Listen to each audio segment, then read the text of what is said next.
여러분 안녕하십니까? 대통령 권한대행을 맡고 있는 내란죄 피의자 한덕수 총리가 국회가 선출한 헌법재판관 임명을 보류하겠다고 밝혔습니다. 국회 헌법재판관 선출을 불과 25분 앞두고 기습적으로 담화를 발표했는데요. 권한대행으로서 불과 일주일 전 거부권을 행사해놓고 오늘은 대통령의 고유권한 행사를 자제해야 한다며 여야 합의를 요구했습니다. 하지만 국회는 재판관 중 3인은 국회에서 선출하는 자를 임명한다는 헌법의 규정대로 헌법재판관 3명을 선출해 정부에 통지했습니다. 첫 소식 손하늘 기자가 보도합니다. 국회 본회의를 30분도 채 남기지 않은 시각, 대통령 권한대행인 한덕수 국무총리가 예정에 없던 대국민 담화를 발표했습니다. 여야 합의 없이 권한대행이 정치적 결단을 내리는 게 헌정 질서에 맞는지 의문이라고 말했습니다.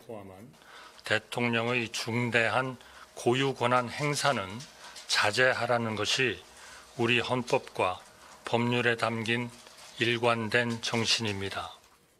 국회가 자신들 몫인 헌법재판관 3명의 선출안을 표결하기 직전 여야 합의 없이는 이들을 임명하지 않겠다고 못 박은 겁니다. 역대 여야 합의 없이 임명된 헌법재판관은 단 한 명도 없다는 주장도 펼쳤습니다. 저는 헌법재판관 임명을 보류하겠습니다. 여야가 합의하여 안을 제출하시면 즉시 헌법재판관을 임명하겠습니다. 감사합니다. 더불어민주당은 한 총리에게 헌법재판관 임명을 미루면 탄핵 소추하겠다고 경고했는데 한 총리가 오히려 선수를 치고 나온 겁니다. 한 총리의 기습담화 직후 국회는 예정된 본회의를 열고 국회목 3명의 마은혁, 정계선, 조한창 헌법재판관을 선출했습니다. 국민의힘은 집단으로 표결에 불참했지만 당내 최다선 조경태 의원을 포함해 4명의 의원은 표결에 참여했습니다. 민주당 추천 마은혁, 정계선 후보는 193표를 얻었고 국민의힘이 추천한 조한창 후보도 185표, 사실상 야권의 동의로 선출됐습니다. 표결을 마친 국회는 한덕수 총리에게 정부의 일을 해달라고 마지막으로 다시 한번 호소했습니다. 대통령 권한대행께서는 헌법과 법률, 국민의 상식에 부합하게 책임을 다해야 할 것입니다. 여당 주류를 방패 삼아 한덕수 총리가 헌법재판관 임명 거부를 선언한 지 1시간 반 만에 국회는 자신들 몫인 재판관 3명을 선출했다고 정부에 통지했습니다. 정부, 즉 한덕수 총리는 이들을 임명하지 않고 있습니다. MBC 뉴스 손하늘입니다. 당초 내일 오전까지 한덕수 총리에게 시간을 주고 지켜보겠다던 더불어민주당은 한 총리가 선수를 치고 나오자 즉각 일정을 앞당겨 탄핵소추에 나섰습니다. 곧바로 내일 탄핵소추해 직무를 정지시키겠다는 건데 오늘도 표결 자체에 불참하자는 당론을 정했던 국민의힘은 졸속 탄핵이라며 반발했습니다. 정상빈 기자가 보도합니다. 대통령 권한대행인 한덕수 국무총리가 헌법재판관 임명 불가를 선언한 직후 오후 1시 57분 더불어민주당이 한 총리 탄핵 소추안을 발의했습니다. 권한대행을 수행할 자격도 헌법을 수호할 의지도 없음이 분명해졌습니다. 탄핵 소추안은 접수 뒤 열리는 첫 본회의에 보고되기 때문에 곧이어 2시로 예정된 본회의에 보고됐고 24시간 뒤 표결이 가능해졌습니다. 한 총리에게 시간을 준다던 결정을 뒤집고 일정을 24시간씩 앞당긴 겁니다. 탄핵 사유에는 권한대행 이전과 이후의 일들이 담겼습니다. 윤석열 대통령의 거부권 행사를 조장하고 12.3 비상계엄 선포를 도왔으며 한동훈 전 대표와의 공동 국정 운영을 인정하는 기자회견을 했다고 지적했습니다. 권한대행 이후에는 법으로 정한 상설특검 후보자 추천을 보류하고 헌법재판관 임명을 거부한 일들이 담겼습니다. 극우 세력 순교자가 되려는 듯하다. 대한민국을 혼란의 구렁텅이로 밀어넣었다. 내란 속에 윤석열의 꼭두각시라며 한 총리를 겨냥한 맹공도 이어졌습니다.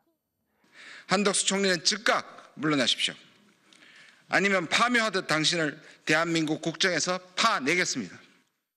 반면 국민의힘은 담화문 잉크가 마르기도 전에 나온 졸속, 보복, 권력 찬탈 탄핵이라고 야권을 비난했습니다.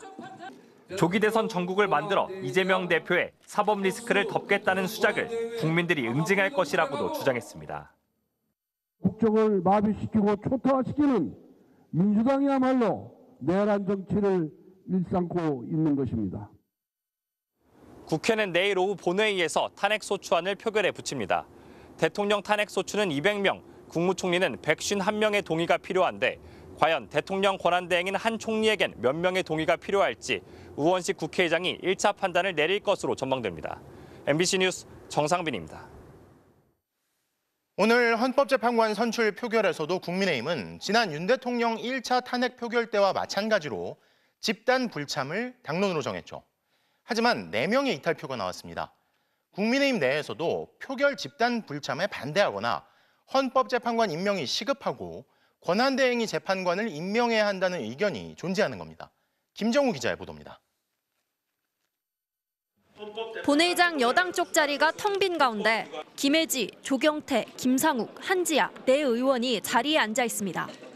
국민의힘은 당론 절차는 없었지만 만장일치 의견이라며 헌법재판관 선출안 표결에 아예 불참하기로 정했는데 4의원만은 반대하며 본회의장에 남은 겁니다. 대통령에 대한 탄핵 소추안이 국회에서는 통과됐지만 헌재에서 빨리 제대로 작동하게 하기 위해서 국민의 의지를 담아서 조 의원은 한 총리 탄핵을 두고도 만약 대통령 탄핵에 대해 미적거리거나 지연 의지를 보이면 국민의 이름으로 단호히 탄핵해야 한다고 밝혔습니다. 앞서 윤석열 대통령 탄핵소추안에 공개 찬성하면서 피켓 시위까지 했던 김상욱 의원은 헌법재판소가 정상적으로 빨리 구성돼야 한다며 표결에 참여했습니다. 국민의힘은 대통령을 배출한 여당이기 때문에 결자 해지의 심정으로 이 문제에 적극적으로 나서서 해결할 의무가 있다고 생각합니다. 윤 대통령 탄핵소추안에 공개 찬성했던 한지아, 김혜지 의원 역시 헌법재판관 선출에 힘을 보탰습니다.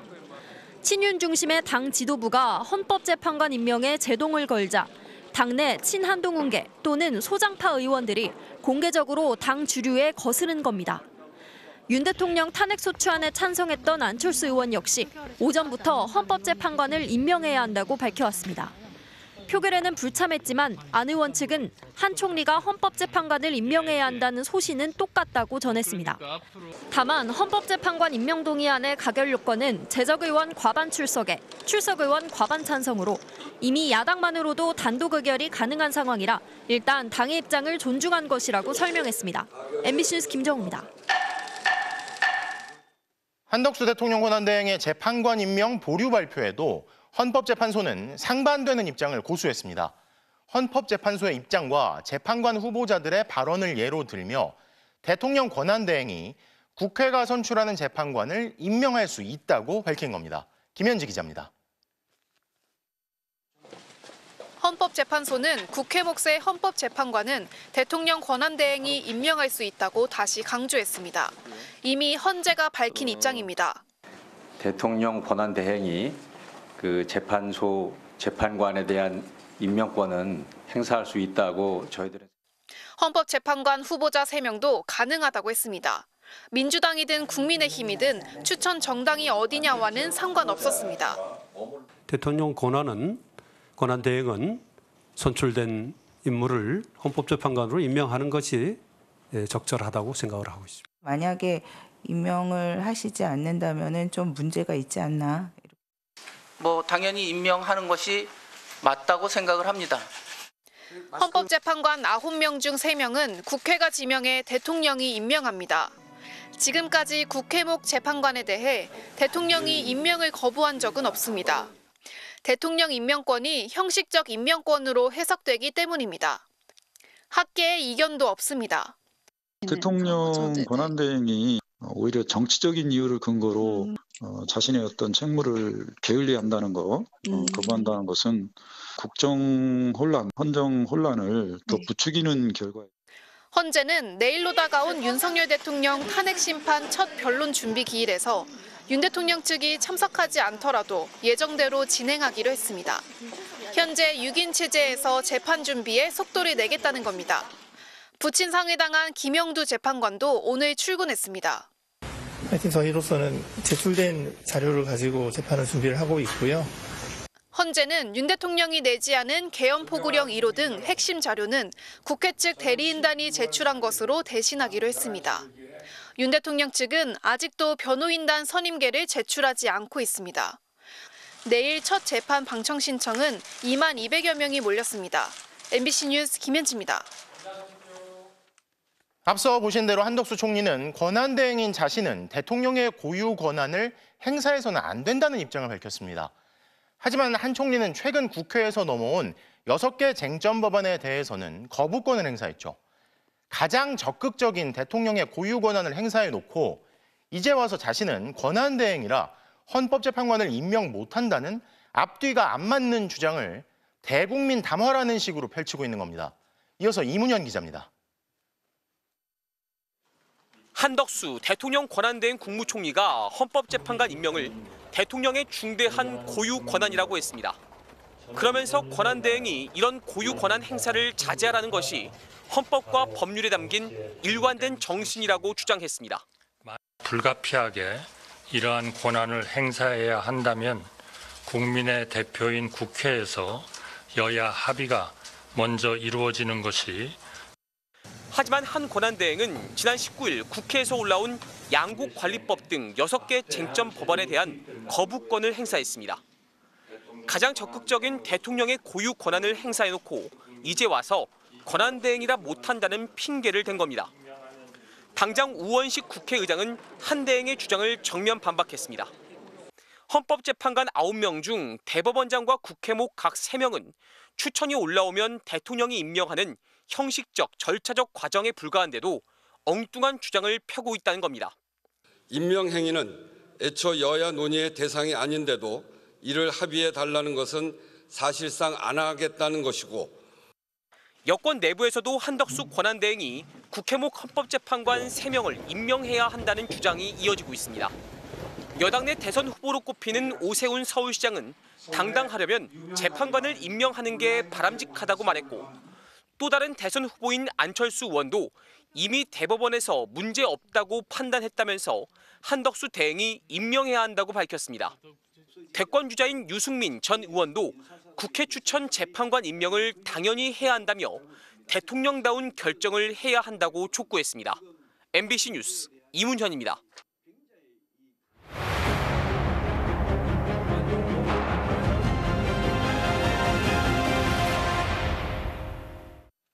그런데 한덕수 총리가 여야 합의가 필요하다는 등의 구실을 대면서 이러는 데는 이유가 있겠죠. 여야의 입장이 완전히 평행선을 달리고 있어서 합의가 사실상 불가능하다는 점을 본인 역시 내란죄 피의자인 한 총리도 잘 알고 있을 텐데요. 전국을 극도의 혼란 상태로 방치하더라도 불가능에 가까운 조건을 요구하며 헌법재판관 임명을 미루고 내년 4월 재판관 2명의 임기가 끝날 때까지 버티겠다는 의도라는 비판이 나옵니다. 홍익표 기자가 보도합니다. 대통령 권한대행인 한덕수 국무총리는 이번에도 여야 합의를 요구했습니다. 내란특검법 등 쌍특검법 처리를 미룬 이틀 전 국무회의에서도 한 총리는 여야 협상을 요구한 바 있습니다. 여야 합의 없이 임명된 헌법재판관은 단 한 분도 안 계셨다는 점이 그 자리의 무게를 방증합니다. 문제는 합의가 사실상 불가능하다는 겁니다. 여당 국민의힘은 권한대행이 헌법재판관을 임명할 수 없다며 현재 6인 체제의 헌법재판소가 탄핵 심판을 끝내야 한다는 입장입니다. 반면 더불어민주당 등 야권은 권한대행도 충분히 임명할 수 있고 9인 완전체 헌재가 탄핵 심판을 진행하는 게 타당하다며 정반대 입장입니다. 협상 자체가 불가능해 국회가 다수결로 결론 낸 사안인데 한 총리가 협상하라며 도돌이표를 그린 셈입니다. 더 큰 문제는 윤석열 대통령 탄핵 심판의 혼선을 넘어 심판 자체를 무력화할 수 있다는 겁니다. 윤 대통령 측이 6인 체제 헌재의 최종 결정에 불복할 수도 있습니다. 성급하고 졸속으로 될 수 없다. 더구나 지금 6인 체제의 불완전한 합의체입니다. 심지어 혼선을 일으킨 한 축인 여당은 다른 이유로 벌써부터 무효를 언급했습니다. 국회 몫인 헌법재판관을 추천한 것인데 국회가 심판을 고른 셈이라며 문제 삼은 겁니다. 국회가 추천한 헌법재판관 3인 임명을 함부로 강행하면 탄핵 심판 자체가 무효화될 수도 있는 중대 사안입니다. 내년 4월 헌법재판관 2명의 임기가 끝나면 4인 체제 헌재에선 6명 동의가 필요한 탄핵 심판 결정은 아예 불가능해집니다. 한 총리는 국민 일상에 한치 흔들림 없도록 하는 것이 마지막 소임이라고 다짐했지만 기습적인 대국민 담화는 극도의 혼란과 사상 초유의 대통령 권한대행 탄핵 소추 사태로 이어지게 됐습니다. MBC 뉴스 송희표입니다. 그런데 김용현 전 국방장관 변호인단이 오늘 김 전 장관이 한덕수 권한대행에게 사전에 계엄 건의 보고를 했다고 밝혔습니다. 그동안 비상계엄 관련한 어떤 보고도 받은 적 없다며 책임을 회피하던 한 총리의 해명을 뒤집는 폭탄 발언이었는데요. 내란죄 주요 피의자가 자신을 궁지로 몰아넣는 상황이 오자 한 총리는 즉각 부인했는데 그러자 김 전 장관 측은 다시 입장을 내고 용어에 오해가 있었다면서도 총리를 거친 뒤 대통령에게 보고한 건 맞다고 거듭 강조했습니다. 두 사람의 생각이 다르고 한 사람은 거짓말을 하고 있는 거겠죠. 이준희 기자입니다. 김용현 전 국방장관 변호인단은 김 전 장관이 윤석열 대통령에게 계엄을 건의하기 전 한덕수 국무총리에게 사전 보고했다고 주장했습니다. 그동안 한 권한대행이 주장했던 말과 상반됩니다. 전혀 알지 못했고 저를 거치질 않았습니다. 국무총리를 거치지 않은 채 장관이 대통령에게 바로 건의를 했다. 저는 전혀 몰랐습니다. 거짓 해명 논란이 일자 한 권한대행은 총리 비서실을 통해 보도자료를 냈습니다. 계엄 당일 밤 9시경 윤 대통령에게 비상계엄 선포 계획을 듣기 전까지 관련한 어떤 보고도 받은 사실이 없다면서 허위 사실 주장에 대해 법적 대응을 하겠다고 했습니다. 그러자 김 전 장관 측이 사전 보고라는 말에 오해가 있었다며 국무회의 이전에 총리와 사전 논의한 사실은 없고 국무회의에 대통령이 입장하기 직전 총리에게 계엄 이야기를 했다는 의미로 사전 보고라는 용어를 썼다고 주장했습니다. 그러면서도 총리를 거친 뒤 대통령에게 보고한 건 맞다고 거듭 확인했습니다. 한 총리는 또 보도자료로 반박했습니다. 김 전 장관으로부터 계엄과 관련해 사전 보고를 받은 사실이 없을 뿐 아니라 국무회의 때 김 전 장관으로부터 계엄에 관해 어떤 말도 들은 바 없다는 겁니다. 김용현, 한덕수 두 사람의 엇갈린 말은 계엄법 때문입니다. 계엄법에는 국방부 장관 또는 행정안전부 장관은 국무총리를 거쳐 대통령에게 계엄 선포를 건의할 수 있다고 되어 있습니다. 김용현 전 장관 측은 계엄법을 지켰다고 주장하고 있고 한덕수 권한대행은 아니라고 반박하고 있는 겁니다. 내란죄 주요 피의자 김용현 전 장관이 내란 특검을 맡고 있는 한 권한대행을 궁지로 몰고 있는 상황. 둘 중 하나는 거짓말을 하고 있습니다. MBC 뉴스 이준입니다. 이렇게 위헌적이고 불법적인 계엄 선포 과정에 한덕수 총리가 당초 알려진 것보다 더 깊숙이 개입한 거 아니냐는 의혹이 제기되면서 이제 관심은 경찰 수사로 쏠리고 있습니다. 경찰이 한 총리를 한 차례 비공개 조사했고 한 총리는 지금도 부인하는 것과 달리 한 총리가 계엄에 개입했다는 내란죄 주요 피의자의 주장이 나온 만큼 강제 수사가 불가피해 보이기 때문입니다. 고병찬 기자입니다. 김용현 전 장관 측 주장의 핵심은 결국 자신은 계엄법에 나온 절차대로 한덕수 총리를 거쳐 대통령에게 건의했다는 겁니다. 반면 한덕수 총리는 당시 그런 말을 들은 적 없다고 줄곧 부인하고 있습니다. 국방장관이 국무회의 석상에서 계엄 필요성 정식으로 건의했습니까? 없었습니다. 또 정식 국무회의라고 하기도 어렵다고 말하기도 했습니다. 그거를 국무위원들의 회의라고 해야 될지 정식 국무회의라고 해야 될지는 좀 명확하지 않습니다. 그거는 조금 이런 전체적인 수사 과정에서 좀 검토를 해야 할 거 아닌가 싶습니다. 그러나 김용현 전 장관의 말대로 한덕수 총리를 거쳐 대통령에게 계엄 건의가 됐다면 피의자인 한 총리의 혐의도 차원이 달라집니다. 내란을 방관한 걸 넘어 계엄 선포가 절차적 정당성을 갖출 수 있도록 적극적으로 개입한 걸로 볼 수 있기 때문입니다. 비상계엄 계획을 미리 보고받고 대통령의 비상계엄 선포의 절차적 요건을 맞춰주기 위해서 국무회의를 열었다고 볼 수 있게 된다면 방조를 넘어서 내란 모의에 적극적으로 참여한 중요 임무 종사자로 혐의가 인정될 가능성이 있습니다. 하지만 한덕수 총리에 대한 경찰 수사는 한 차례 비공개로 이루어졌을 뿐입니다. 김용현이 먼저 얘기를 했다고 하면 언제 얘기했는지, 국무위원들과의 자리에서 발언, 한덕수의 발언, 선포된 다음에 조치, 이런 것들을 확인하려고 하면 4시간 반으로는 터무니없이 짧죠. 그러니까 좀 부실한 거 아니냐. 그러나 김용현 전 장관 측의 폭로로 누구 말이 맞는지, 한 총리는 얼마나 개입했는지 수사로 밝힐 수밖에 없습니다. 한덕수 총리에 대한 그 어떤 물증이나 증거 확보를 위해서 강제수사를 빨리 돌입해야 될 그런 상황이 아닌가 생각이 듭니다. 결국 한 총리에 대한 압수수색이나 소환조사 모두 권한대행 신분이 유지될지 여부가 결정되는 국회 탄핵안 처리 이후에나 가능할 거란 전망이 나옵니다. MBC 뉴스 고병찬입니다. 여전히 내란 사태를 두고 윤 대통령을 감싸고 있는 국민의힘에선 권영세 비대위원장 지명자가 취임 뒤 대국민 사과를 검토하자 일부 강성 지지자들이 문자 폭탄을 보내며 반발하고 있습니다. 한 발 더 나아가 권성동 국민의힘 대표 권한대행이 의원들에게 얼굴 두껍게 다녀야 한다고 말한 사실이 뒤늦게 알려지면서 당내에서도 비판이 제기됐습니다. 고재민 기자가 보도합니다. 지지율도 올랐는데 왜 사과를 하느냐? 민주당이 잘못하고 있는데 왜 계엄령이 잘못됐다고 사과하려는 것이냐? 권영세 국민의힘 비상대책위원장 지명자에게 쏟아진 문자 메시지 중 하나입니다. SNS에도 사과하지 말라, 계엄은 불가피했다는 댓글로 도배됐습니다.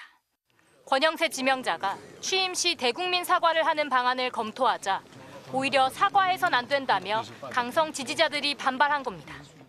혹시 대국민 사과 메시지는 조금 그런저런 거 좀 전반적으로 생각을 하고 있어요. 심지어 일부 보수단체들은 국민의힘 당사 앞에서 대국민 사과 반대 집회까지 예고했습니다. 한 발 더 나아가 권성동 당대표 권한대행은 의원들에게 지역 가면 욕도 먹겠지만 얼굴을 두껍게 다녀야 한다. 고개 숙이지 말고 죄송하다, 잘 해결하겠다고 말하라고 발언한 사실이 알려지며 논란이 일기도 했습니다.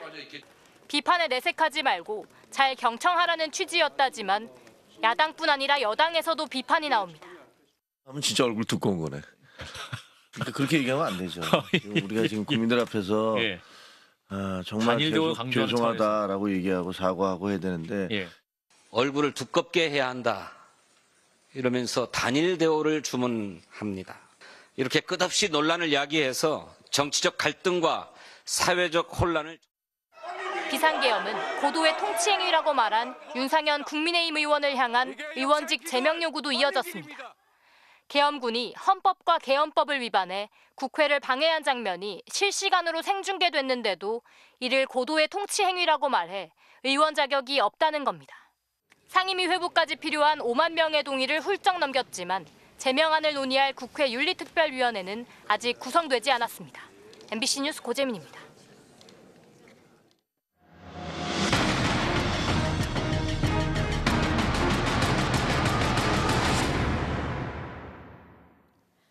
오늘 내란 혐의로 구속된 김용현 전 국방장관 측이 기자회견을 자청했습니다. 그러면서 저희 MBC를 포함한 특정 언론사의 취재를 불허했는데요. 내란죄 피의자 측이 언론사를 가려가며 선택적으로 진행한 기자회견을 저희는 생중계하지 않았고 현장 참석도 보이콧했습니다. 반헌법적인 계엄에 대해 변명하고 망상적인 부정선거까지 주장하는 피의자 측의 일방적인 궤변을 그대로 전하면 안 된다고 판단했기 때문입니다. 그래서 현장의 영상과 음성을 그대로 전해드리지는 않은 채 피의자 측 주장을 짚어볼 텐데요. 김용현 전 장관 측은 계엄 관련 문건 초안을 김 전 장관이 작성하고 윤석열 대통령이 검토했다고 밝혔습니다. 위헌 위법한 내용이 담긴 계엄 포고령을 대통령이 검토하고도 강행했다는 건데 사실상 범죄 자백이라는 평가가 나옵니다. 먼저 유서영 기자입니다. 포고령 1호엔 국회의 활동과 일체 정치 활동을 금한다는 내용이 담겼습니다. 입법부 마비를 정당화하는 시도입니다.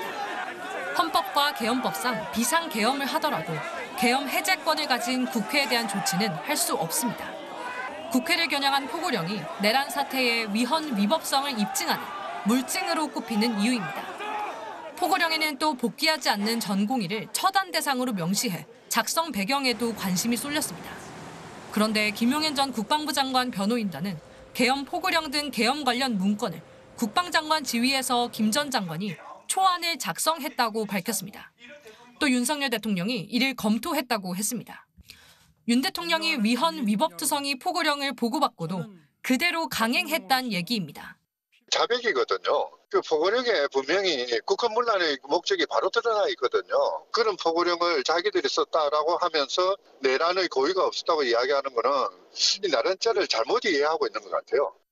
김 전 장관 변호인단은 또 윤 대통령이 내용을 수정한 건 단 하나라고 했습니다. 김 전 장관이 작성한 포고령 초안엔 통행 금지 같은 조치가 있었는데 국민 생활 불편 등을 고려해 윤 대통령이 삭제를 지시했다고 주장했습니다. 전두환 신군부 시절인 1982년 1월 야간 통행 금지가 폐지된 지 43년 만에 부활할 뻔한 겁니다. 정치인 체포조 운용에 대해선 예방활동이라는 납득하기 어려운 해명도 내놨습니다. 포고령 1호는 정치활동을 금지하는데 각 당대표 등 주요 당직자는 정치활동이 예상되는 사람들이라 예방 차원의 체포조였다는 겁니다. 한동훈, 이재명 대표 등 체포 명단을 전달받았다는 계엄군과 경찰 수뇌부 증언은 이미 많이 나왔습니다. 김 전 장관 변호인단은 이런 증언이 거짓말은 아니라며 체포 명단 존재도 인정했는데 예방활동 지시를 명확히 하지 못한 김 전 장관 책임이라고 둘러댔습니다. MBC 뉴스 유서영입니다. 김 전 장관은 계엄 사전모의 가담자로 지목된 노상원 전 정보사령관에게 자문을 구한 사실도 인정했습니다. 특히 노 씨가 이른바 햄버거 회동을 통해 만들려 했던 불법 비선 조직인 수사 2단을 부정선거 수사를 위해 계획했다는 사실도 자인했는데요. 장외 여론전을 펼치며 윗선인 대통령을 겨누는 수사에 회방을 놓는 모양새입니다. 김상훈 기자의 보도입니다. 비상계엄 사전 모의 의혹을 받고 최근 구속된 노상원 전 정보사령관. 김용현 전 장관 변호인단은 노 씨에게 자문을 제공받은 건 맞다고 시인했습니다. 성추행죄로 불명예 제대한 뒤 점집에 살며 역술인 활동을 한 민간인이 12.3 내란 사태에 개입한 걸 인정한 겁니다. 김 전 장관 변호인단은 국내 선관위 서버에 국외 세력이 간섭했다는 의혹과 관련해 이에 대한 지식과 경험이 있는 노 씨에게 법에 규정된 범위 내에서 도움을 받았다고 주장했습니다. 하지만 이 업무는 국방장관 소관이 아닙니다. 김 전 장관 측은 선관위 서버에 대한 국민 감시권 회복이 계엄 목적 중 하나라고 주장하며 계엄 발령 뒤 수사단을 2개로 나눠 이 수사단에서 부정선거 수사를 예정했다고도 했습니다. 노 씨는 이달 초 2차례 햄버거집 회동을 통해 부정선거를 조사하기 위한 수사 2단 구성에 깊이 관여한 혐의를 받고 있습니다. 민간인을 중심으로 한 불법 비선 조직을 만들려 했다는 것도 김 전 장관이 실토한 셈입니다.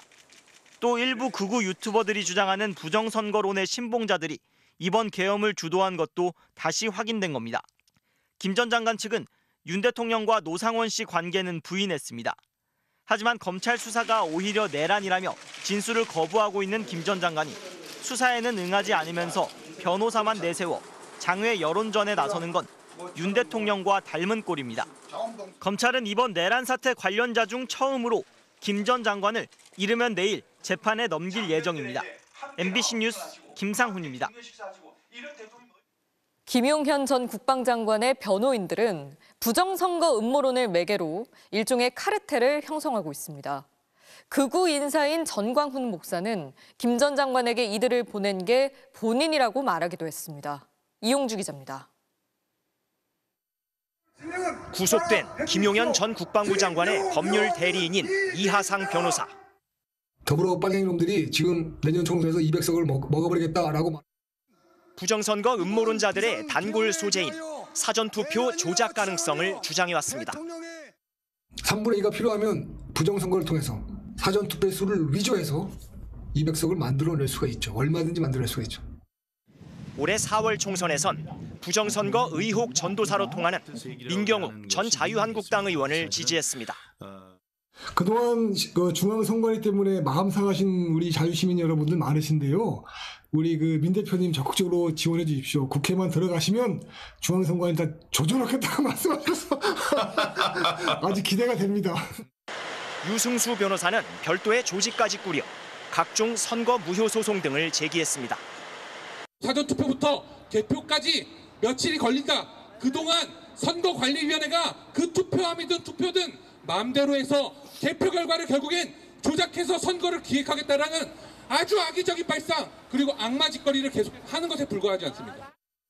최근 윤석열 대통령의 대변인 역할을 하는 석동현 변호사 역시 현 야권이 압승했던 4년 전 총선 때부터 음모론을 증폭시켰습니다. 자유민주주의 선거의 공정성을 지켜야 한다는 그 신념에 찬 그 변호사들이 공포의 외인 부대식으로 지금 뜻을 모으고 탄핵 반대 집회를 주도하는 전광훈 사랑제일교회 목사와의 각별한 인연도 이들의 교집합입니다. 석 변호사는 지난 총선 때 전 목사의 자유통일당에 입당해 비례대표 2번 공천을 받았고 김 전 장관 변호인단은 전 목사의 소송 대리 경력을 과시하고 있습니다. 면회를 하거나 변론을 할 변호사가 한 명도 없는 거야. 그래가지고 내가 이명규 변호사님을 특파로 넣어서 우리 변호사들이 변론을 하기 시작했습니다. MBC 뉴스 이용주입니다. 국방부는 그동안 12.3 내란 당일 수도권에 잠입한 HID 북파 공작원 40명 모두가 이미 복귀했다고 밝혀왔습니다. 그런데 이와는 달리 이들 중 일부가 어제 새벽까지도 임무를 위해 대기하고 있었다는 증언을 HID 요원 측으로부터 전달받았다는 주장이 나왔습니다. 이 증언에 따르면 이들은 우리 공군 핵심 전력이 있는 청주공항을 폭파하는 임무를 이미 11월부터 받고 있었다고 합니다. 차현진 기자가 취재했습니다. 윤석열 대통령이 내란을 일으킨 지난 3일 북파공작원 HID 최정예 요원 40명이 속초를 떠나 수도권에 잠입했습니다. 그런데 판교로 간 5명을 제외하고 알려지지 않았던 나머지 요원들이 어제까지도 임무 수행을 위해 대기하고 있었다고 민주당 이광희 의원이 밝혔습니다. 5명에서 10명 규모의 팀들이 각각 청주공항과 성주 사드기지, 대구공항 등을 폭파하라는 지시를 받았다는 겁니다. 청주공항은 특히 F-35A, 최첨단 스텔스 전투기가 배치된 공군 핵심 전력이 있는 곳입니다. 이들에겐 참호 하나를 부술 수 있는 C4 폭탄과 권총, 탄창 등 무기가 지급됐다고 합니다. 지나가다 폭탄 하나, C4 폭탄 하나 던지면 그 소요를 일으킬 수 있는, 그리고서 군중 속에 숨으면 아무도 모르는 거 아니겠냐 뭐. 11월 중순부터 이미 임무를 받았고 어제까지 대기하고 있었다는 겁니다. 실행 시기는 탄핵안이 헌재로 넘어가는 시점. 1차 내란이 실패해 탄핵 절차가 시작되면 이때 소요 사태를 일으킨다는 계획입니다. 북한의 공격이 있으면 계엄 요건이 충족되고 사회가 혼란에 빠지면 윤석열 대통령은 탄핵을 피할 가능성을 얻을 수 있습니다. 가지고 있는 무기량이나 뭐 이렇게 했을 때 2차 계엄을 위해서 그 준비가 됐었던 팀이 아닌가. 요원들이 모두 복귀했다는 국방부 발표와는 달리 이른바 청주팀 등 폭파 임무를 띈 요원들이 복귀 명령을 받은 건 어제 새벽 4시 이후였습니다. 2차 면담 때 25일 날 새벽 4시 15분에 해제가 됐고 지시를 받아서 복귀 명령을 받았고 무기도 반납을 하라고 얘기를 듣고, 민주당은 이 시점을 감안하면 탄핵안 가결 이후에도 내란 세력은 모종의 음모를 꾸미고 있었다고 추정하고 있습니다. 이광희 의원은 작전에 투입된 HID 요원의 말을 직접 들은 제보자로부터 이 같은 구체적인 증언을 전달받았다고 밝혔습니다. 이에 따르면 제보자인 HID 요원은 국가시설을 파괴하라는 임무를 거부할 수도 없어 괴로워하다가 어제 새벽 임무 중단 명령을 받고 나서야 비로소 안도의 눈물을 흘렸다고 합니다. MBC 뉴스 차현진입니다. 비상계엄이 선포됐던 지난 12월 3일 밤, 전쟁이라도 난 건지 어디로 대피를 해야 하는 건지 또 공부하던 학생들은 집에 가도 되는지를 걱정해야 했던 그때. MBC는 그로부터 이틀 동안 112에 접수된 2,400여 건의 관련 신고 내용을 입수했습니다.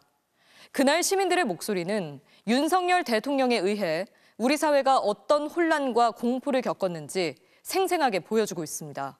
조희형 기자의 단독 보도입니다. 윤석열 대통령이 내란을 일으킨 지난 3일 밤 112 상황실에는 신고가 빗발쳤습니다. 10시 반 윤석열 대통령의 난데없는 계엄 선포에 전쟁이 난 거냐는 당혹스러운 문의가 잇따랐습니다. 전쟁 났어요? 비상기업 뉴스가 나오는데 어디 숨어야 돼요? 너무 무서운데 전쟁이 나는 건가요? 전체 신고의 절반 이상이 밖에 다녀도 되는지 묻는 내용이었습니다. 밤 11시를 기해 영장 없이 체포할 수 있다는 포고령 1호가 발표되자 문의는 폭주했습니다. 배달 기사인데 밤에 못 다니는 건가요? 술집 종업원인데요. 문 닫아야 하나요? 학부모들은 자녀의 귀가를 걱정하며 애를 태워야 했습니다. 우리 애가 학원에 있는데 11시부터 통행 금지라네요. 독서실에서 못 오고 있습니다. 고등학생인데요. 스터디 카페에서 공부하다가 새벽에 집 들어가려 하는데 문제 생길까요?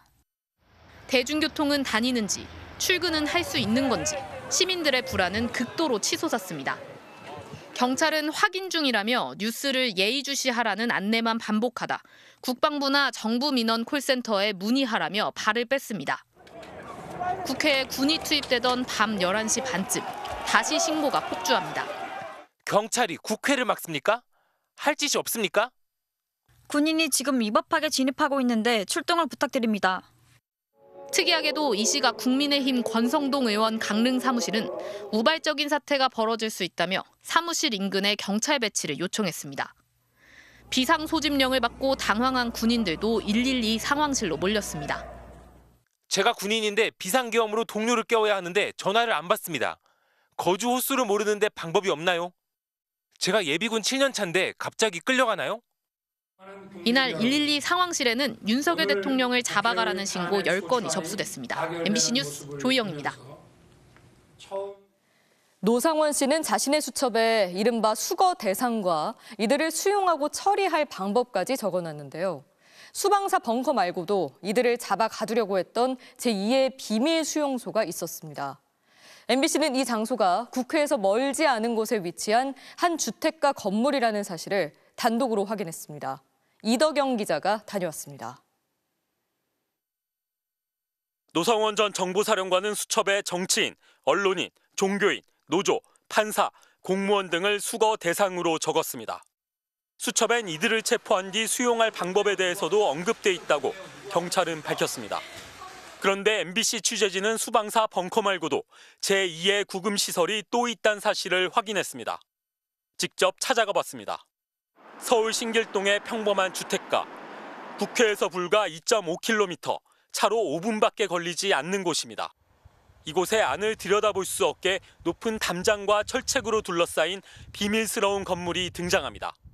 모든 창문은 가림막을 설치하거나 종이를 붙여 가려놨습니다. 전두환 정권 시절 민주화 운동을 하던 인사들을 가두고 고문했던 남영동 대공분실을 떠올리게 합니다. 정문은 아무나 들어오고 나갈 수 없게 육중한 철문으로 막혀 있습니다. 철문 옆엔 아트센터라고 적혀 있습니다. 하지만 예술과는 전혀 상관없는 시설입니다. 이곳은 원래 대공 혐의점이 있는 탈북자들을 데려다 조사하는 곳입니다.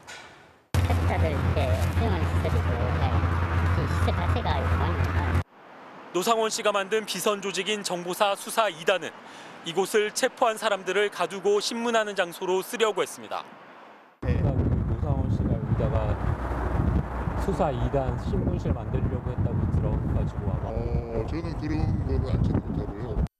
방첩사 체포조가 정치인 등을 수방사 비원 벙커에 수감하려고 했다면 정보사는 이곳을 별도의 비밀 수용소로 쓰려고 했던 겁니다.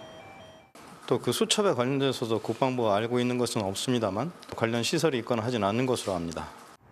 하지만 이 시설의 책임자는 이미 수사기관에 불려가 조사를 받았습니다. 계엄 선포 직전엔 민간인 1명과 심리전 담당 현역 군인 등 3명이 이곳에서 HID, 북파공작원 운용 계획을 논의했던 사실이 확인됐습니다. 이 민간인은 내란 설계자로 지목되는 노상원 씨일 가능성이 높습니다. MBC 뉴스 이덕영입니다. 고위공직자 범죄수사처가 내란 우두머리 혐의를 받고 있는 윤석열 대통령에게 3번째 출석 요구를 했습니다. 공수처에 나가 있는 취재기자 연결합니다. 구나연 기자, 이번이 벌써 세 번째죠. 네, 맞습니다. 공수처와 경찰 등으로 꾸려진 공조수사본부가 윤석열 대통령에게 오늘 오후 3차 출석 요구서를 보냈습니다. 일요일인 오는 29일 오전 10시까지 이곳 정부과천청사 공수처로 출석하라는 겁니다. 공수처는 2차 출석 요구 때와 마찬가지로 한남동 관저와 용산 대통령실에 전자공문과 특급 우편을 보냈는데요. 윤 대통령은 지난 18일 1차 그리고 25일 어제 2차 출석 요구에 회신 없이 불응한 바 있습니다. 2차 소환 불발 다음 날 바로 통지를 한 겁니다. 중대범죄인 내란 우두머리 혐의 피의자라도 현직 대통령인 만큼 충분한 노력을 기울일 필요가 있다고 보고 출석 기회를 한 번 더 준 것으로 보이는데요. 절차적 흠결이 없도록 하는 게 중요하다고 판단했다는 겁니다. 당장 사흘 뒤 출석해야 하는 건데 윤 대통령이 조사를 받으러 나올까요? 네, 이번 3차 출석 요구는 공수처가 윤 대통령에게 보내는 최후 통첩으로 보이지만 이번에도 불응할 가능성이 높아 보입니다. 앞서 윤 대통령 측근 석동현 변호사는 수사보다 탄핵 심판이 우선이라면서 이른 시일 내에 수사기관의 조사에 응할 계획이 없다고 하기도 했는데요. 윤 대통령은 아직도 변호인 선임계를 제출하지 않고 있습니다. 하지만 이번에도 안 나오면 다음 수순은 체포영장 청구밖에 없습니다. 통상 수사기관은 피의자에게 두세 차례 출석 요구를 하고 타당한 이유 없이 조사에 응하지 않으면 법원에 체포영장을 청구합니다. 현재 공수처는 윤 대통령 수사가 늦어진다. 이럴 거면 왜 사건을 가져갔냐는 비판을 받고 있는데요. 공수처도 현재 사면 초과인 겁니다. 이런 상황에서 세 번째 출석 요구마저 묵살되면 그때는 기다릴 만큼 기다렸다, 할 만큼 했다며 체포에 나설 수밖에 없을 걸로 보입니다. 지금까지 공수처에서 전해드렸습니다. 오늘 시민들의 분노는 한덕수 총리에게 집중되고 있습니다. 대통령 파면을 촉구하는 시민들이 모인 현장 연결합니다. 류현준 기자, 시민들 목소리 전해주십시오. 네, 시민들은 오늘 추운 날씨 속에도 이곳 헌법재판소 근처에 모였습니다. 윤석열 대통령 즉각 파면, 국민의힘 해산을 외치고 있습니다. 집회 참가자들은 응원봉을 들고 탄핵 집회의 주제가가 된 다시 만난 세계를 불렀습니다. 윤석열 대통령은 수사보다 탄핵 심판이 먼저라면서 공수처의 두 번째 출석 요구에도 응하지 않고 있는데요. 그러면서 탄핵 심판 서류조차 접수하지 않고 버티기에 들어간 모습에 시민들의 분노가 연일 쏟아지고 있습니다. 여기에 여야 합의를 이유로 헌법재판관 임명을 미루고 있는 한덕수 권한대행에 대한 비판도 빗발쳤습니다. 내란 우두머리 혐의를 받고 있는 윤석열 대통령을 비호하고 있다며 내란 공범 한덕수를 탄핵하라는 목소리도 터져나왔습니다. 광화문 앞에서는 한덕수 권한대행이 내란을 연장한다며 퇴진을 촉구하는 긴급 집회도 열렸습니다. 헌법재판소 앞에서 집회를 마친 시민들은 곧 총리 공간으로 행진을 시작할 예정입니다. 시민들 목소리 들어보시죠. 지금 구호 외치듯이 한덕수 총리도 탄핵을 하고 다시 국정을 다시 정상화해야 될 것 같습니다. 한덕수 총리께서 지금이라도 늦지 않았으니 정말 현명하게 판단하셔서 이 탄핵 정국을 빨리 끝낼 수 있도록 자리를 계속 지키고 있는 거는 일단 반대하고 있고요. 저희를 이렇게 추운 날 밖으로 나오게 했던 대가를 어떻게든 꼭 치르게 될 거라고. 비상계엄 명분위한 한반도 전쟁 유도 외환죄로 처벌하라. 처벌하라. 처벌하라. 처벌하라. 오늘 오전에는 접경 지역 주민들이 김용현 전 국방부 장관 등을 경찰청 국가수사본부에 외환죄 혐의로 고발했습니다. 계엄 명분을 만들기 위해 남북 무력 충돌을 유도한 정황이 있다며 국민 목숨을 위협한 이들의 책임을 묻고 처단해야 한다고 촉구했습니다. 군인들과 함께 생활하고 있는 농민들은 생각하기조차 싫은 상황이 벌어진 것을 보면서 이거를 도대체 어떻게 받아들여야 할 것인지. 시민들은 윤 대통령 탄핵안이 인용될 때까지 집회를 이어갈 예정입니다. 지금까지 헌법재판소 인근 광장에서 전해드렸습니다. 경찰이 대통령 관저 앞 1인 시위를 계속 막고 있습니다. 법원이 막지 말라는 판결을 내렸는데도 경호상의 이유 등을 들고 있는데 경찰이 계속 이러는 이유가 뭘까요? 정한솔 기자가 현장 취재했습니다. 이게 편하게 뭐 하시는 거예요? 대통령 관저로 들어가는 골목 앞에 시민단체 관계자가 윤석열 대통령 체포를 촉구하는 손팻말을 들고 섰습니다. 검정색 옷과 선글라스를 낀 경찰 수십 명이 1인 시위자를 둘러쌉니다. 정말 무자비하게 저 밀치면서 피켓 뺏으셨습니다, 그분. 최근 법원이 관저 앞 집회를 막지 말라는 판결을 했는데도 경찰이 1인 시위까지 막는 겁니다. 카메라 등 촬영 장비도 들이지 못하게 하고 휴대전화 촬영까지 막아섰습니다. 아니요, 저도 좀 자제해 주십시오. 촬영 자체를 하면 안 돼요. 자제해 주십시오. 경찰은 이곳에서 10m 더 떨어진 곳에서 변호사들이 하는 1인 시위도 가로막았습니다. 왜 또 그래? 변호사들의 호소 끝에 경찰 울타리가 간신히 열렸고 1시간 동안 하려던 1인 시위는 10분 만에 끝났습니다. 지금 이 피켓 드는 게 질서를 뭘 파괴하는지 모르겠습니다. 경찰은 관저 앞 시위를 막는 근거로 경호 목적상 상당한 이유가 있으면 질서 유지를 할 수 있다는 경호법을 내세우고 있습니다. 경찰은 지난 21일 군 인권센터의 관저 근처 집회를 금지하면서 무려 7개월 전에 주민들이 낸 소음 규제 탄원서를 근거로 내세우기도 했습니다. 보호 요청이라는 게 아무 때나 제시해 놨다고 해서 그게 계속 이어진다고 볼 수도 없고 경찰의 주장이 합당치는 않다라고 본 거죠. 관저 앞 집회 금지가 이미 헌법 불합치 판결을 받은 상황에서 경찰이 자의적 잣대로 집회를 금지한다는 비판이 커지고 있습니다. MBC 뉴스 정한솔입니다. 지난 주말 남태령에서 경찰에 막힌 농민들의 길을 터준 건 응원봉을 들고 모인 시민들이었죠. 그동안 핍박받으면서도 정부에 맞섰던 이들에게 시민들이 적극적으로 힘을 보태고 있는 겁니다. 내란 사태 이후 확산되는 평범한 사람들의 연대를 변윤재 기자가 취재했습니다. 탄핵안 처리를 촉구하는 시민 행렬을 경찰이 막아서자 주최 측이 맨 앞으로 나섰습니다. 좋아하는 농민들 전부 다 일어나 주십시오. 민주노총이 길을 열겠습니다. 내란의 밤이 지난 뒤 거리 집회를 앞장서 조직한 건 윤석열 정부가 폭력배로 몰았던 노동조합이었습니다. 농민들은 트랙터를 몰고 왔습니다. 경찰 차벽에 가로막히자 응원봉을 든 시민들이 달려왔습니다. 광화문 집회에 참여했는데 참여하고 집에 돌아오니까 그때 남태령 시위 SNS로 보게 돼서요. 중간에 경찰들이랑 이제 충돌도 있었고 이제 시민들의 힘이 많이 필요하다고 생각합니다. 윤석열 대통령 탄핵을 촉구하는 거리에서 쌓인 연대의 경험은 남일로 보고 넘겼던 투쟁들에 대한 관심으로 이어졌습니다. 곱지 않은 시선과 싸워야 했던 장애인들의 지하철 탑승 시위엔 그제 시민 100여 명이 함께했습니다. 광화문이나 남태령에서 같이 밤샘 시위를 한 다음에 전장인분들이 힘내시는 걸 보고 저도 그러면 앞으로 한 사람이라도 더 붙을 수 있게 연대를 해야겠다라는 생각을 해서 연대의 소통 수단은 X나 페이스북 같은 SNS입니다. 1년 가까이 고공 농성 중인 한국 옵티칼 하이테크 공장에 대해 도움을 청하는 글이 올라오자 하루 만에 생수 같은 지원 용품이 밀려왔습니다. 단수로 인해 힘든 상황에서 시민 여러분들이 보내주신 생수 덕분에 고공에서는 추위와 갈증에 시달리지 않고 잘 버틸 수 있게 되었습니다. 감사합니다. 노동자 산재 전문 병원을 짓기 위한 전태일 의료센터 건립위원회의 모금에도 홈페이지가 순간 멈출 정도로 사람들이 몰렸습니다.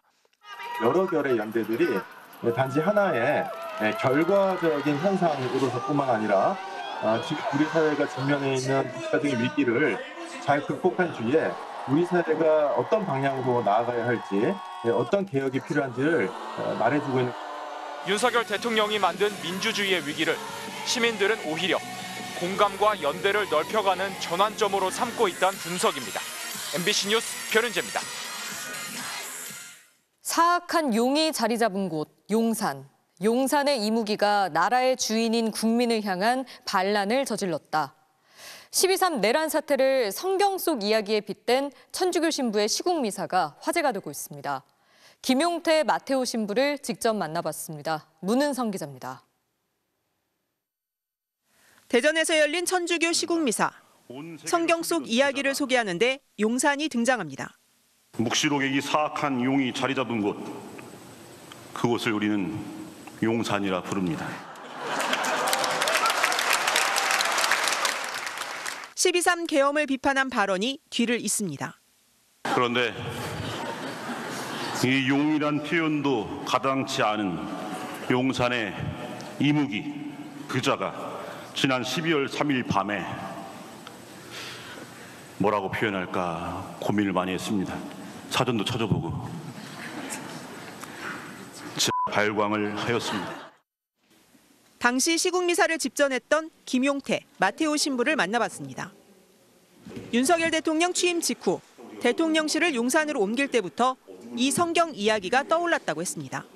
사탄이라는 게 악마라고 하는 말이 그 라틴어는 디아볼루스라고 해요. 디아라는 말이 갈라놓는다는 뜻입니다. 다 갈라놓고 분열시키고 그런 모습. 그래서 저게 바로 디아볼루스의 모습이 아닌가라는 생각을 하게 됐습니다. 시국미사에 대한 염려도 있었지만 강행한 이유에 대해선 이렇게 말했습니다. 지금 당장은 뭐 판면된다 하더라도 또 제2의 또 제3의 윤석열이 탄생하지 않을까.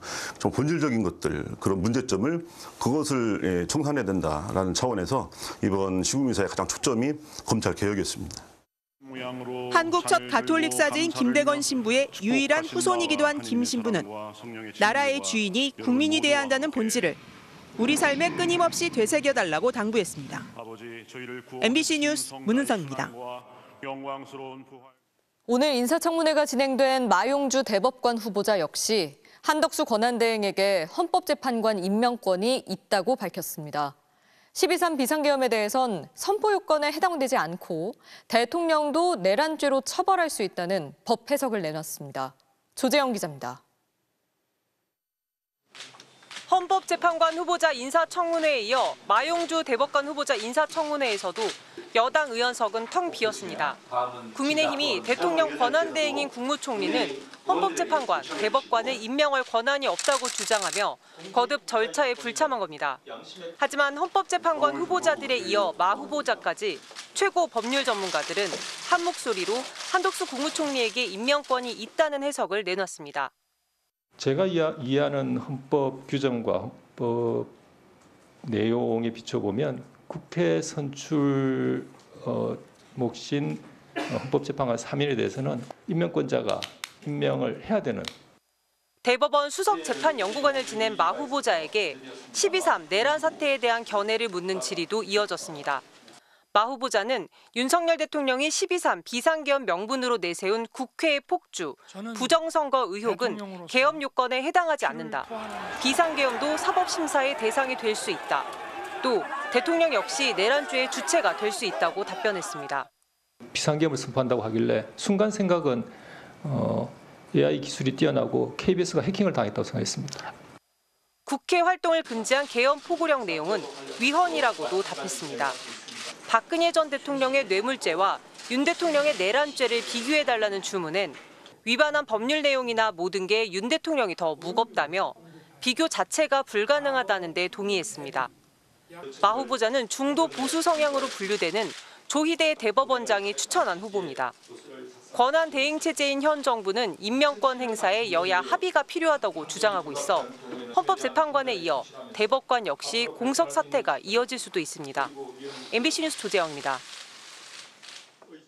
명태균 씨와 관련한 의혹들도 계속 이어지고 있습니다. 홍준표 대구시장의 최측근이 2022년 지방선거 당시 미래한국연구소의 여론조사 비용을 대납한 정황이 드러난 건데요. 홍 시장은 측근의 단독 행동이라고 반박했습니다. 박솔립 기자입니다. 명태균 게이트를 처음 폭로한 강혜경 씨가 공개한 통화 녹음입니다. 지난 2022년 4월 홍준표 대구시장의 측근으로 알려진 박모 씨와 당시 대구시장 선거 관련 여론조사 결과에 대해 통화합니다. 퍼센트 불러주세요. 김재원 26.8, 예. 유성걸 3.8, 예. 이진숙 3.6, 예. 유영아 21.5, 예. 홍 28.3. 2주쯤 뒤 박 씨는 강 씨에게 전화해 계좌번호를 물었고 1시간 뒤 1,000만 원이 입금됐습니다. 박 씨가 아닌 이모 씨 이름이었습니다. 강혜경 씨는 같은 해 3월에도 박 씨가 차명으로 여론조사 비용을 보냈다고 주장합니다. 김모 씨 명의로 500만 원을 입금했다는 겁니다. 여론조사 비용이 다른 데보다 비싸다고 불만도 제기했다고 했습니다. 언론에 공포까지 해가지고 660만 원 줬어요. 데이터 다 받으시고요? 예. 그럴 때는 진짜 너무나 깜짝 놀랐어요. 박 씨는 홍준표 대구시장이 경남도지사 시절 경남도 산하기관장을 지냈습니다. 박 씨가 차명으로 여론조사 비용을 대납하고 홍 시장도 이를 알았다면 두 사람 모두 정치자금법 위반으로 처벌될 수도 있습니다. 박 씨는 여론조사 비용 대납 의혹에 대해 답하지 않았습니다. 홍 시장은 지난 3일 박 씨는 고향 후배로 늘 자신을 도와준 측근이지만 선거 전면에 나서서 직책을 가진 일은 한 번도 없다면서 이 사건은 명태균 일당이 캠프가 아닌 박 씨로부터 개별 의뢰를 받고 돈을 받아 챙긴 사기 행각으로 자신은 해당 여론조사를 구경도 하지 못했다고 주장했습니다. 검찰 수사는 이 돈 거래의 성격을 규명하는 데 초점을 맞출 것으로 보입니다. MBC 뉴스 박솔립입니다. 대통령 부부 공천 개입 의혹의 핵심 인물인 명태균 씨가 지난 2022년 대우조선해양 파업에도 개입했다는 의혹이 있죠. 자신이 윤 대통령 부부에게 강경 진압을 주문했다고 주장하는 추가 녹음 파일이 공개됐습니다. 김지인 기자입니다. 대우조선해양 하청 노동자들이 임금 정상화를 요구하며 농성을 이어가던 지난 2022년 7월. 당시 명태균 씨가 거제 조선소를 향하며 지인과 대화한 내용이라며 더불어민주당이 녹음 파일을 추가 공개했습니다. 조선소 고문의 내용을 잘 몰라요. 그래 거기 문제가 심각한데 정부에서 저번 주에 대통령한테 내가 보고를 했어요. 명 씨는 국회의원의 정식 보좌관도 아닌 민간인이었는데 녹음 속에선 대우조선해양 경영진에게 보고서를 받았다고 말했습니다. 그 부사장인가 대우조선 보고서를 내가 만들어달라 했지. 만들어주더라고. 이어 자신이 대통령과 사모님에게 보고했고 이후 정부의 조치가 이어졌다고 과시하는 듯 얘기를 이어갔습니다.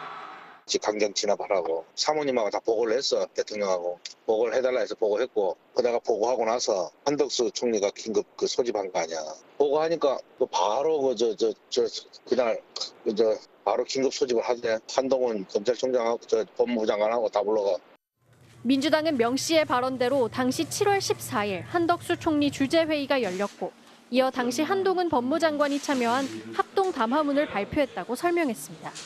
녹음 속 명 씨의 발언대로 이후 정부의 대응이 이어졌다는 겁니다. 녹취 속에서 언급된 대우조선해양 경영진은 누군지도 모르고 5분가량 만난 게 전부라며 대외용 자료엔 강경 진압에 대한 언급은 없었다고 반박했습니다. 명태균 씨 측 또 대통령실은 별다른 입장을 밝히지 않았습니다.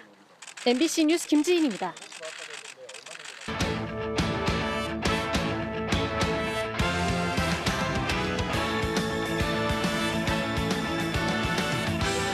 목요일 밤 스포츠 뉴스입니다.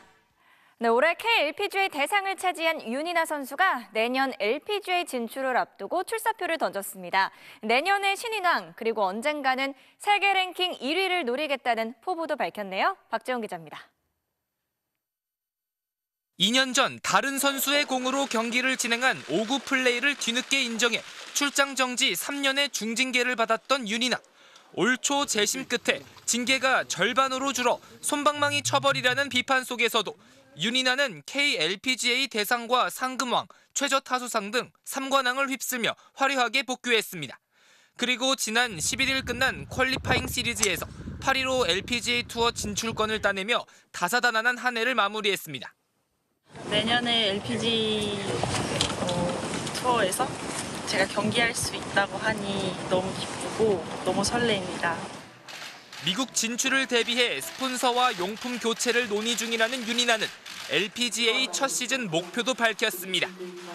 저의 게으름과의 싸움에 이기면 조금 더 신인왕과 한 걸음 가까워질 수 있지 않을까. 경쟁자는 저 자신이 되지 않을까라는. 퀄리파잉 시리즈 1, 2위를 차지한 일본 선수들과의 힘겨운 경쟁이 예상되고 완전히 달라진 환경에 적응하기도 쉽지 않지만 윤이나는 세계적인 선수들을 직접 보고 배우겠다는 강한 의지를 밝혔습니다.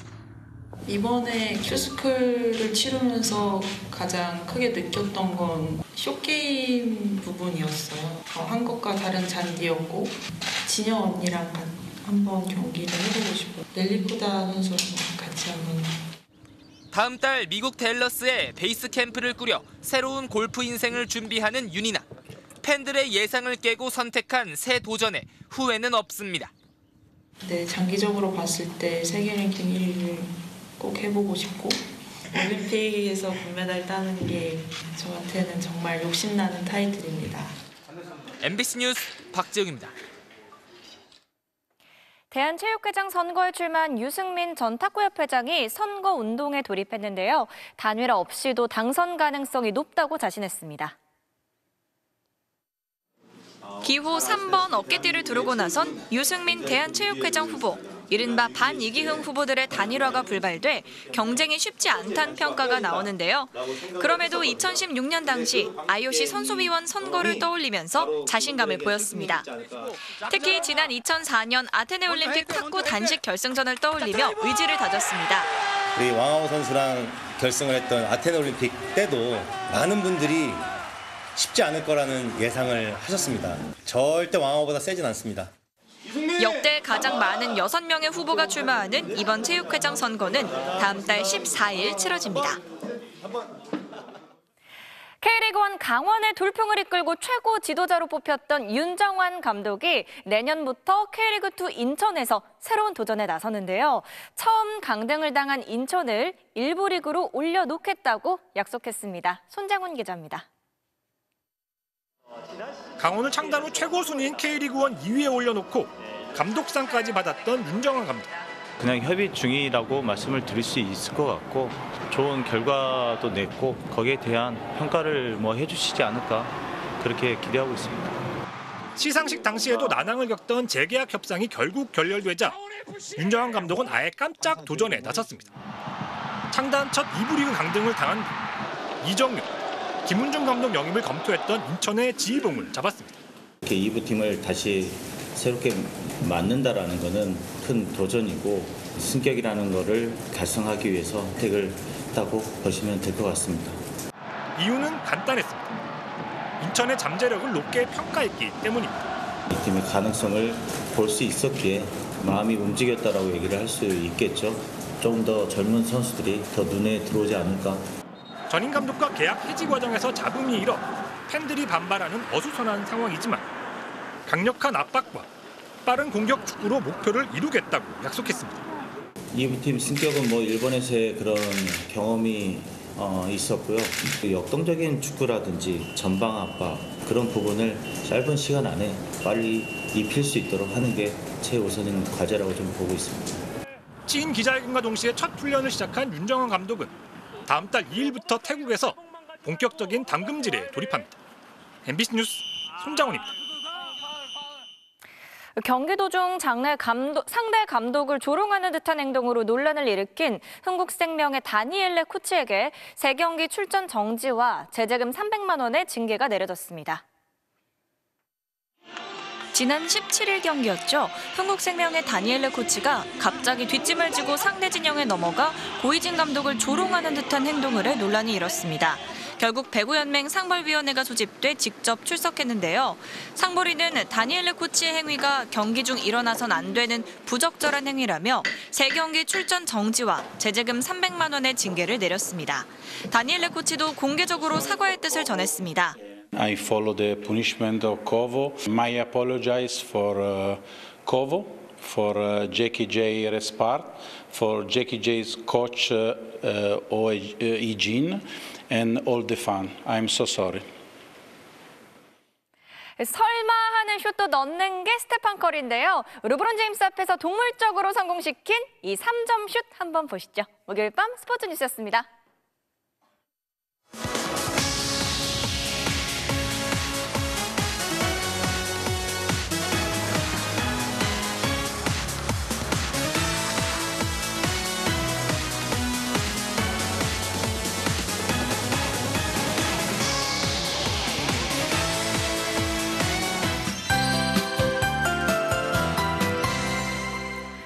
오늘은 미세먼지가 반짝 기승을 부렸습니다. 오늘 아침 경복궁 먼지가 자욱한데요. 초미세먼지 농도 72마이크로그램으로 나쁨 단계를 보이고 있습니다. 한편 정오를 넘기고 나서 하늘빛은 맑아졌는데요. 찬바람이 점점 강해지고 있습니다. 내일 아침 출근길이 꽁꽁 얼겠습니다. 오늘 밤 9시를 기해서는 중부지방을 중심으로 한파특보가 발효되겠습니다. 내일 아침 서울의 최저기온 영하 7도, 제천이 영하 12도, 대관령이 영하 15도 안팎까지 떨어지겠고요. 서울의 체감온도 영하 11도, 대관령은 영하 24도까지 내려가겠네요. 한편 충남과 호남 지역에는 눈이 내리겠습니다. 시간당 1에서 3cm 안팎의 무겁고 강한 눈이 집중되면서 충남 남부와 서해안 지역에 3에서 10cm, 전북 지역에는 최고 20cm 이상의 폭설이 쏟아지겠습니다. 동해안 지역을 중심으로는 건조주의보가 발효 중인데요. 내일부터는 바람도 강해지겠습니다. 내일 아침 서울의 최저기온 영하 7도가 예상되고요. 한낮에는 서울이 1도, 부산이 7도를 보이겠습니다. 강추위는 휴일부터 차츰 덜해질 전망입니다. 날씨였습니다.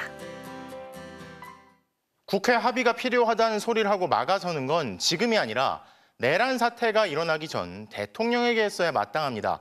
결국 희망은 시민들에게 있습니다. 목요일 뉴스데스크 마칩니다. 시청해주신 여러분 고맙습니다.